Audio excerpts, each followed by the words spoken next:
Hey everyone, this is Hillary with Qdabra Software, and Jimmy is with me today as well. And we are happy to share with you ways the DBXL XTP, which has recently been improved, can make your form migrations a little faster.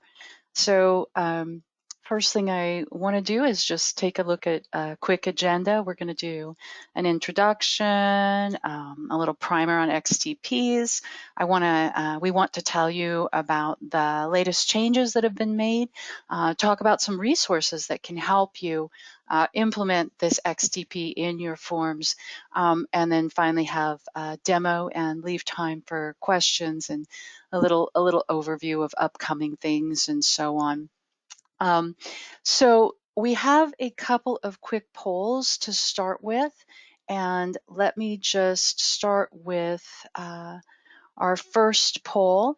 So that one is open and collecting responses, and we're just interested in whether or not you've got any high use forms. It looks like our voting's at about 67% here, so we'll give it another couple seconds. We've had it open for 20 seconds. All right, we've got all of our votes in. So a lot of, 1/3 does and 2/3 don't. And I'll close that poll. We've got two more. The next one, I'm interested in how you store your data. Are you using SharePoint? Are you using DBXL? Are you using something else? We're presuming data is getting stored, right? And so we'll give this another second or two here and see if we can get a few more responses in. Looks like so far it looks like it's about 50-50 between SharePoint and DBXL for data storage. And I'll go ahead and just close this one and pop open the last one. And this one is just, we're curious if you've heard of DBXL. Patrick mentioned at last week's webinar that this is kind of an esoteric topic because it is really this DBXL XTP is used by people who are using DBXL. So I'm presuming everybody here has heard of it. Yeah, and it looks like that's the case.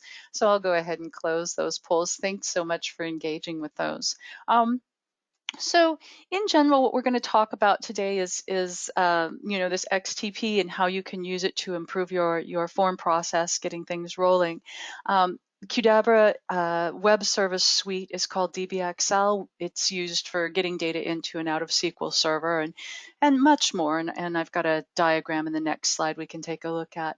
The XTP can help you move from on-prem to online SharePoint more easily, move your DBXL forms into Qdabra Forms if you haven't been using Forms Viewer prior. If you need to move forms between environments outside of the on-prem to online scenario, we have clients that use a dev, a UAT, and a prod DBXL setup, and being able to move your forms between those without making changes is really important. And the XTP will also let you more easily add DBXL functionality to your forms. So if you've just started using DBXL, if you use the XTP, you get a bunch of built-in things kind of for free. You don't have to wire up submit on your own. You don't have to wire up logic to load an existing document on your own. So it can really simplify the process for you. So if you're just beginning to use DBXL, I really encourage you to use the XTP for setting up your forms. In general, people enter data in their forms. They maybe are querying data from DBXL, which is getting that data from SQL. There may be submitting data to DBXL, which is then sending data to SQL. DBXL also includes rendering service, which can generate PDFs and email messages that can go to your SMTP provider and send those out. Obviously, once your data is in SQL, you can use Power BI and other report building tools to easily report on your data. And you can also create dashboard forms that pull data from DBXL. So it provides you with a nice middle tier for getting data out of and into SQL Server, which obviously it's a little easier to deal with than having it in an XML form or a SharePoint list, right? And in terms of scalability, I think we've all run into some challenges with using SharePoint lists for data storage. And what is an XTP? So if you're unfamiliar, it's a template part. It's a little piece of a form that you can use to create reusable fields and logic, and then you can add that to as many forms as you wish. So template parts are a very easy way to set things up so you don't have to keep reinventing the wheel, right? The DBXL XTP will help you move to Qdabra forms by switching the DBXL operations to the user key method. So if you have been using DBXL but you haven't been using Qdabra forms, this makes that transition easier. It makes it easier to add DBXL functionality to new forms. Like I mentioned, you get a bunch of functionality right out of this template part that you don't have to then add to every single form on your own. You just do a little configuration, and I'm going to show you that configuration in a demo. And it's we've streamlined it and simplified it, and I think you're going to find the template part improved if you've used it before. And it also simplifies moving between instances. So I think I recognize all the names in this webinar of the attendees, and I think you have all heard me get on my soapbox about how important it is to be able to move a form from dev or UAT into production without having to change the form. It just cuts down on user-introduced bugs, designer-introduced bugs. We're all human. We all make mistakes, and if you're going to touch something when you're moving it between your environments, there's a very good chance you're going to break it. And this way you can prevent that. It really simplifies that a lot. So our latest changes that we have for you, the XCP itself has been updated to use Forms Viewer environment variables, which simplifies the setup. There's fewer things you have to change inside the form for setting things up. It's in the next version of Forms Designer, and in my demo, I will show you adding the XTP in Forms Designer. It won't be in your version of Forms Designer quite yet, but it's coming soon, so it will be there for you. The instructions have been rewritten, and they're improved. They're easier to follow, easier to understand. And you'll note that when we add the XTP in Forms Viewer, Forms Designer, it's really easy to get back to that instructions screen when you need to double check something. Something wasn't quite right and you need to double check it. And we still have a download package for this because it includes all the documentation you need for things like setting up your user key and configuring the XTP if there's some things you don't know, like how to set up a query DB with user key connection. Okay, so I think we've really improved what we're offering here in terms of making sure you have the tools you need to be able to implement this successfully. So as far as resources go, here's a link to the InfoPath dev entry that has this documentation that I've mentioned. And here's a little list of the documentation included. So the how to add a template part, that piece is about adding it in InfoPath. So if you are still using InfoPath for your forms design, you'll have some instructions for doing that. We won't be covering that in this demo.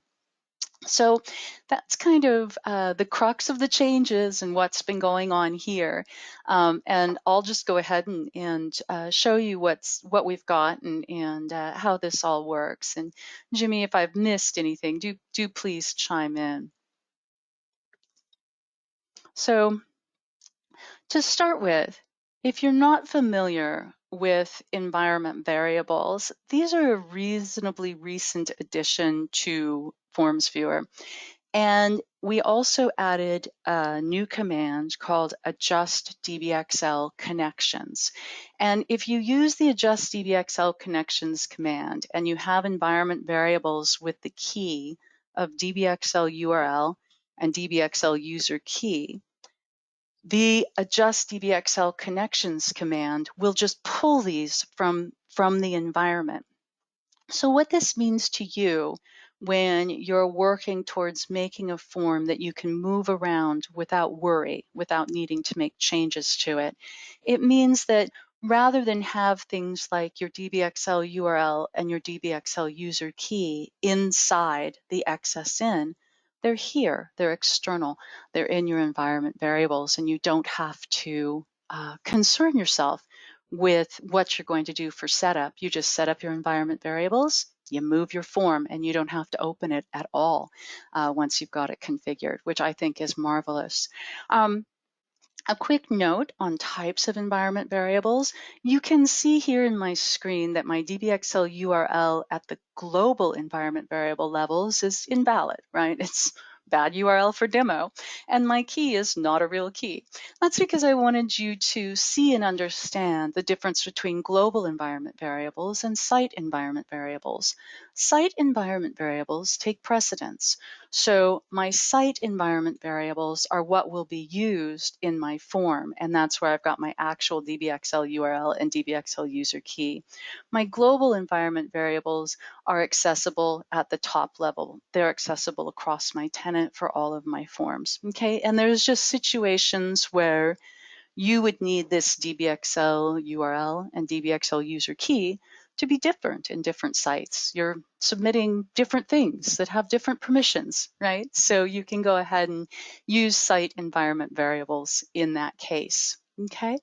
The naming is important, right? This key matters. If you name it wrong, stuff's not going to work, okay? So here is my sample form, and I'm just going to refresh this.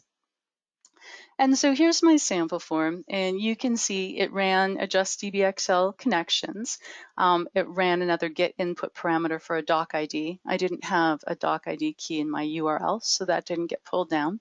If I run a query, you'll see that it queries back a bunch of data. Now, in this environment that I'm using right here, which is our tenant, our SharePoint tenant, there's a lot of data in my database. In the other environment I'm going to show you the same form in, there's much less data. So I'm going to go ahead and submit another airport. I'm so creative, right? And click submit. And scroll down at the bottom and check my execution history. We do recommend that when you're working with these XTPs that you do add your Q rules execution history to your form while you're debugging and making sure everything is set up correctly. And I can see that my submit worked and that I've got a doc ID. And I can reload this document from a URL, like let's just say from a dashboard or from an email, just by adding the and doc ID equals my new doc ID, right? And I hit enter, and you can see my form is reloaded. And this time it's pulled into the main data source, the exact same data that I'd added. And when I query my airports again, you can see my new data is here. Okay, so that's all well and good. My demo form has this set up. It's all working as expected. So now I'm going to pop this same form up into a different environment. This tenant is my dev tenant. You can see it says hstupiddev sharepoint.com. The other was my company tenant. I'm going to put a little shout out here for the Microsoft 365 developer program. If you do not have a developer tenant set up, I really encourage you to do it. I use mine all the time. It's nice to have your own little SharePoint tenant where you can just do stuff, you can break stuff, you can try stuff. It's fabulous. I've had mine for years. So you can see in this environment, I've got two global environment variables set up. I've got a DBXL URL. It goes to a different DBXL instance, and I've got another user key set up. So if I update the template here to the latest one that I just downloaded,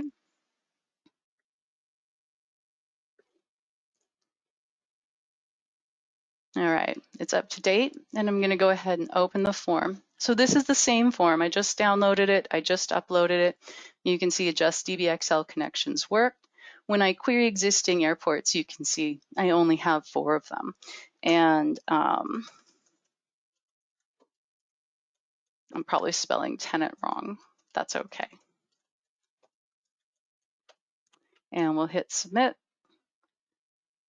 And you can see that we've resubmitted. Note the difference in the doc ID. It's a completely different DBXL environment, you know. And if I go to the end here and add,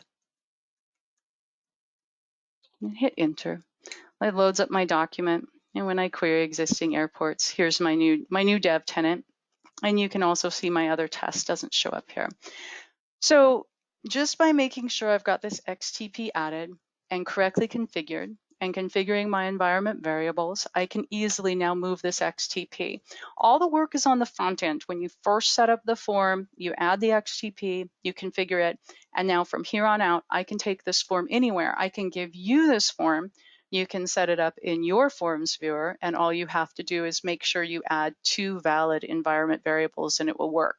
So you can imagine how nice this is for when you're doing work and handing it off to somebody else in a different environment, and how nice it is for when you need to do kind of a dev UAT production scenario, which if you're not kind of doing that with your stuff, let me recommend that as well. So let me show you without any further ado what it looks like to add this XTP in Forms Designer and configure it. Now, right now, all I've got are these 2 data connections, right? So I'm going to add my XTP, it's DBXL, and you can see the instructions anytime you like by clicking this I button, even after you've added it.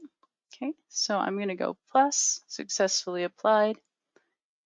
Okay, and once I click the instructions, I can see what I need to do to configure this. Okay, here is a link to that same resource that I told you about.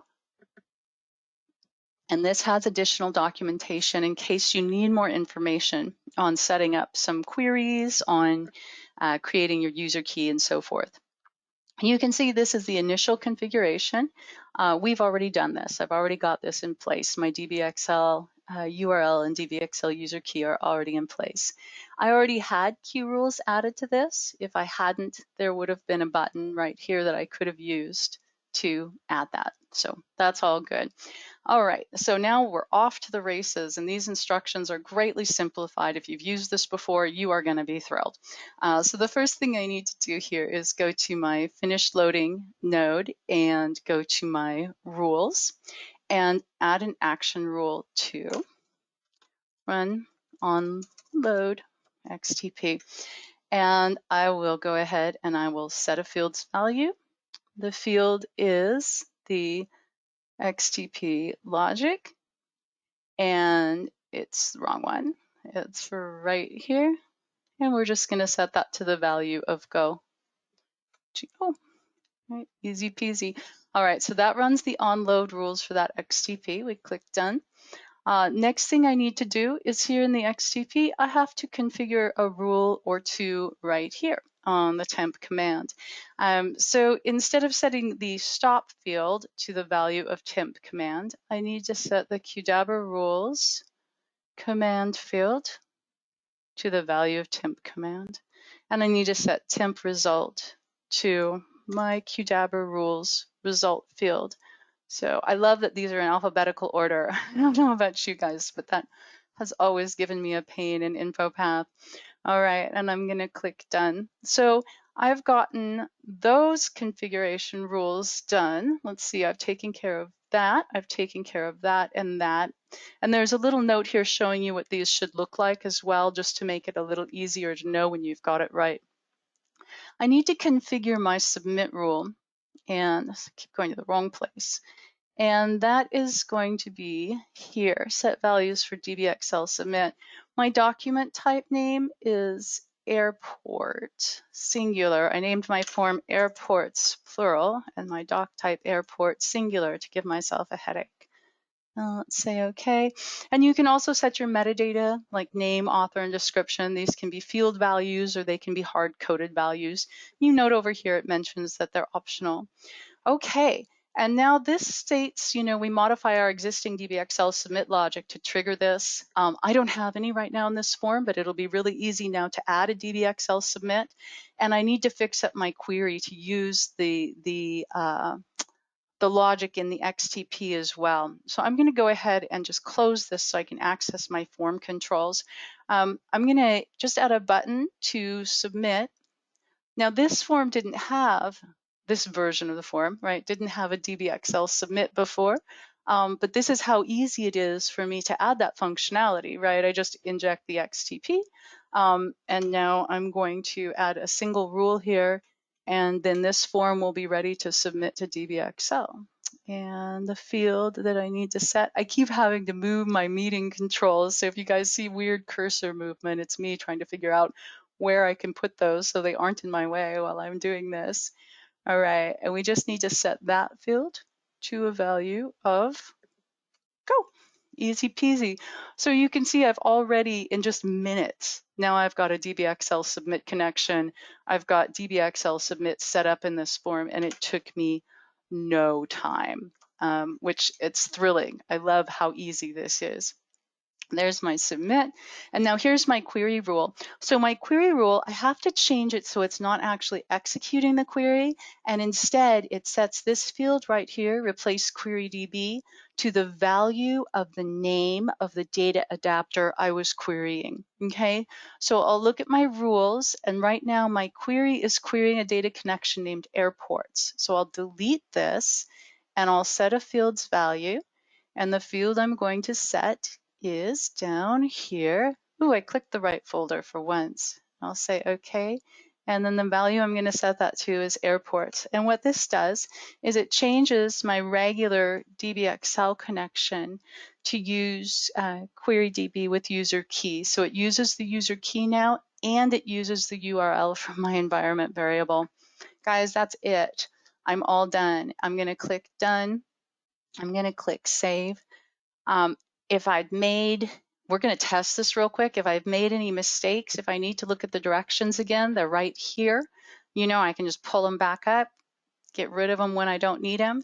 But I think I probably have everything set up. So I'm just going to open the form from here.